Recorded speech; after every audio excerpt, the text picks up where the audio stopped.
next area, this is a little bit of unfortunate news. Today, brands aren't really getting it. So we found that only 42% of Gen Z say brands understand me. So that's a little bit of a problem.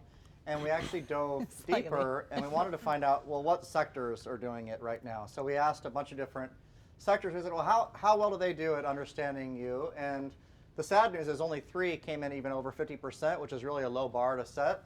Technology, snack foods, and restaurants are doing okay.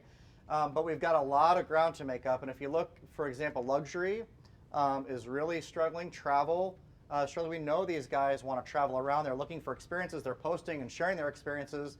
But right now there's some industries. Banking is one that really stands out to me because there are going to be a bunch more customers that are needing accounts very soon.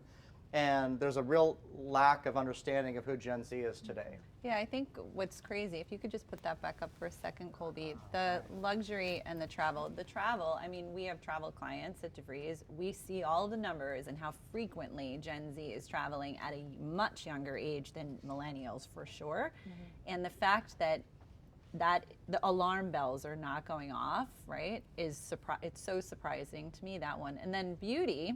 Yeah. You think about beauty, I mean, YouTubers, right? Like, they changed the face of the beauty industry. You would think that, oh, beauty gets it because people have been there doing makeup tutorials for God knows how long. Why do you think, like, what's holding beauty back?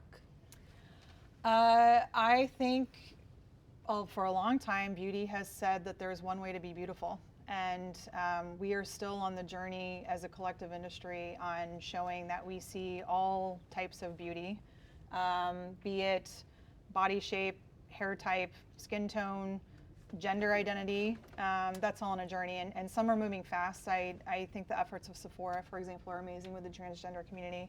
On Aussie, for us, it was understanding that because this is the most diverse generation to date, in hair types, there are 12 hair types that one will identify with. And for Gen Z, 74% of the spectrum is covered, versus for 55 plus, it was only about a third. So we had to show in our marketing, when we say we see you, we see your hair type, we see your skin tone, etc. Another big factor is guys. Even those that identify as male, they are seeing functional jobs that they'd like beauty to do for them. For example, they're getting interested in concealers and foundations because they don't want to look tired. They don't necessarily want it beautiful, but nobody talks to them, so they don't engage. Tom Ford's one of the few that I've seen actually do it. So I think until we can really think about that familiarity with big brands, but how to translate it into things that are useful for them, and then just representation, it'll be a slow burn. More people are realizing, but that's my guess as to why it's behind. Right, and even luxury too, probably a little of the same. Like, it's formulaic, we've always sold this way, it takes a little bit of time to get used to. And then Michael, you pretty much were like, oh, it makes sense that the top 3, are technology, snack foods, restaurants. Just tell me, what do you think they're doing right? What are the others doing wrong? Like, why are they winning?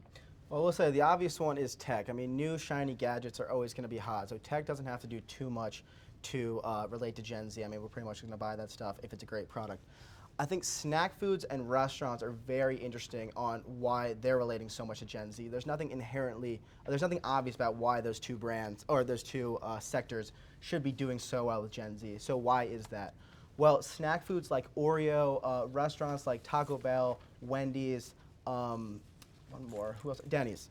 They're all doing so well with Gen Z because they've put in the time and effort to understand us where we live, which is social media. I mean, all of you guys know, like, the chicken war in the summer, Popeyes and Wendy's. How are they able to do that? Well, they built their brand voice over time. Everybody knows Wendy's is like snarky, funny, going after their competitors. And this just doesn't come about. You don't just conveniently start understanding Gen Z on social media. It takes a lot of effort, a lot of in-the-weeds work to see, okay, how is Gen Z, like, what are the newest trends right now? How are they using this meme? How are they talking about this issue? You gotta think about, like, is it a good time for you to jump into this conversation?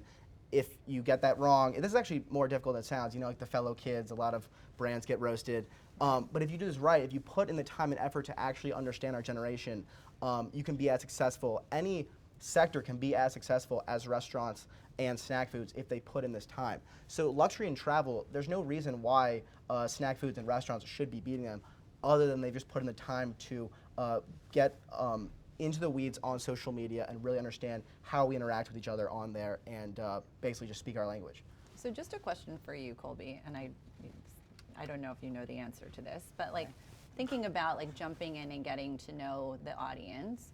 So do you think that how market research is happening, right? Like everything was tested and it's like, we'll put it in front of Gen Z, you know, is that kind of antiquated now? Like, Yeah, so I think there's two parts to that question. I think, you know, I would never get rid of the let's test it, because to Michael's point, that's how you're going to get to know this audience. But I don't think in the most traditional way, like we're not going to go out until something's polished and we know that it meets the 50% threshold. Like that's probably the antiquated part.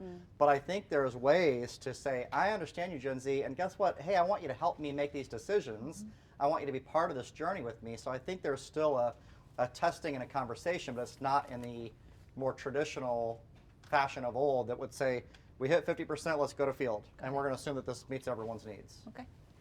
Can I add one more point to this? Yeah, go for it. So I think with tweets, like as long as you're not offending anyone, nothing really happens if your tweet bombs as a brand, because they're not expected to go viral. And then when they do, you know, it took you 2 seconds to put up this tweet, right? And it goes viral, and all of these Gen Zers are willingly giving you free advertising, retweeting all of your stuff, again, for free. So I think like it's beneficial to just kind of go for with a lot of these things, as long as you make sure it's not going to offend anyone. You know, pull like a Pepsi and Kendall Jenner. But other than that, you know, you just go for it, and sometimes it hits.